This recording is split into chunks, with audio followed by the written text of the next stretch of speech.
Merci d'être avec nous sur Radio J. Dans quelques instants, Christophe Barbier, que je suis ravie de retrouver avec son invité Pierre-Alexandre Anglade. Bonjour messieurs. Bonjour. Et oui, ravi d'être avec vous. Et ce matin, lundi matin, eh bien, nous avons l'immense privilège, l'immense bonheur de retrouver Nicolas Rafal. Bonjour Nicolas. Bonjour à toutes et à tous. Quel est le programme alors ce matin ? Eh bien, dites-nous. Est-ce qu'on pousse une plainte déchirante à l'heure du réveil embrumé afin de réveiller l'auditeur triste qui, en cette heure matinale et avant d'avoir pris son café Prozac, a encore, par détour de souplesse dorsale, la tête dans le berlingot ? Est-ce qu'on continue cette inflationniste et suffocante litanie sur la médiocrité de la vie alors qu'il y a tout de même de bons moments où on ne pense plus à rien? Je pense à l'anesthésie générale, au coma ou à l'émission 50 minutes inside qui permet de bien se vider la tête. Allez, du positif. En 2023, c'est décidé, je pratique la RSE de moi-même. Responsabilité sociale, environnementale, je me prends en main. Et je ne parle pas que de l'onanisme qui m'habite depuis tant d'années. Je dis tout, Christophe, je dis tout.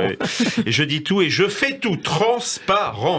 Venu ici ce matin en métro, bilan carbone à peu près aussi nul que l'ambiance à LFI, où règne une atmosphère soviète suprême de poulet bien sûr, Mélenchon raffolant de la volaille.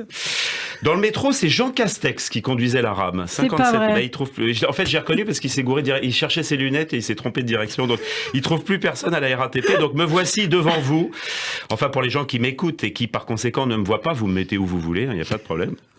Je suis donc, ça y est, un mâle blanc de type dit alpha, pas complètement autosatisfait, cisgenre, pansexuel, faut voir, pansexuel, mieux déjà, non-binaire, genderqueer uniquement le mardi, LGBTQIA+, YZ, cosinus Y, racine carrée de pi.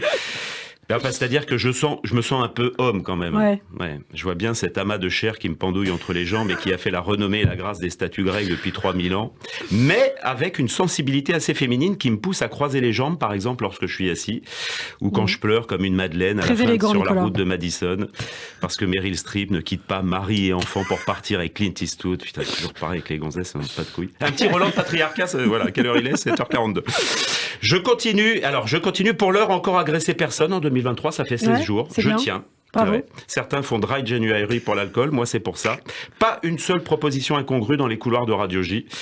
Je dis plus à une femme qu'elle est jolie par exemple, c'est sexiste. Je ne dis pas non plus qu'elle est moche, c'est salaud. J'ai même salué amicalement le directeur de la radio, présent dans le studio ce matin, sans aucun geste déplacé, ce qui a constitué, me semble-t-il, une certaine déception de sa part.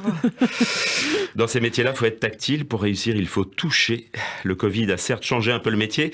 Quant à Christophe Barbier, je ne l'embrasse plus sur la bouche depuis l'année dernière déjà, et ce, même depuis que Pantin a été rebaptisé Pantine et que je pourrais par conséquent l'appeler Christine.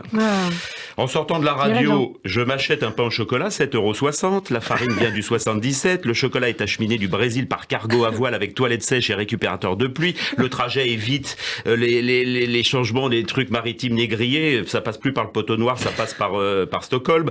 L'équipage ne se nourrit que de ce qu'il trouve en mer. Salade de sacs de plastique sur son lit d'hydrocarbures. Soupe d'étron de touristes américains de paquebot de croisière à la sauce fuel. Puis, arrivé au Havre, le chocolat est dirigé en charrette par Charles Ingalls, dont la chemise en flanelle vient des Vosges. J'ai arrêté le veau depuis que ma mère est morte. Enfin, je m'identifiais trop, c'était horrible. J'ai stoppé tous les produits carnés. Même le cinéma de Marcel Carné, je boycotte en janvier. Hôtel du Nord, Quai des Brumes, Les Enfants du Paradis, c'est pas véganuary. Les femmes consomment moins d'hommes pas véganes, avec du porc à l'intérieur. Moi, c'est pareil. Je mange une choucroute, je vois Harvey Weinstein. Je mange du colibri, je pense à Pierre Rabhi. Une dinde, c'est Miss France. Je me chauffe plus, je dîne à la frontale, c'est pas Versailles chez moi. Je prends plus de douche en janvier. C'est shower weary. Ouais. Ah ouais, ça se sent, non ? Non, ça va. Non, c'est bon. Vendredi, je suis même allé voir la pièce Mademoiselle Chanel en hiver, théâtre de Passy avec Christophe Barbier, uniquement pour me réchauffer, avoir un peu de lumière. Donc tous les gens qui ont froid, allez-y, il fait un bon 23 dans la salle, c'est agréable. Et en plus, c'est vachement bien parce qu'il Vous avez aimé ? Ah, j'ai adoré. Il joue le rôle de Paul Morand, alias Paul Marrant, qui dit... Qu'est-ce qu'il dit ? L'amour. J'ai essayé de m'en souvenir. L'amour est une histoire à dormir couché. C'est joli, hein ? Très joli. L'amour est une histoire à dormir couché.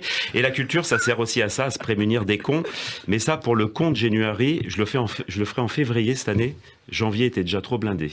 Eh bien, merci beaucoup, Nicolas Rafal. L'année 2023 qui commence bien pour Nicolas. Vous restez avec nous tout de suite. L'invité de Christophe Barbier. Une anecdote, en 2018, il a travaillé sur la loi relative à la lutte contre les fausses informations.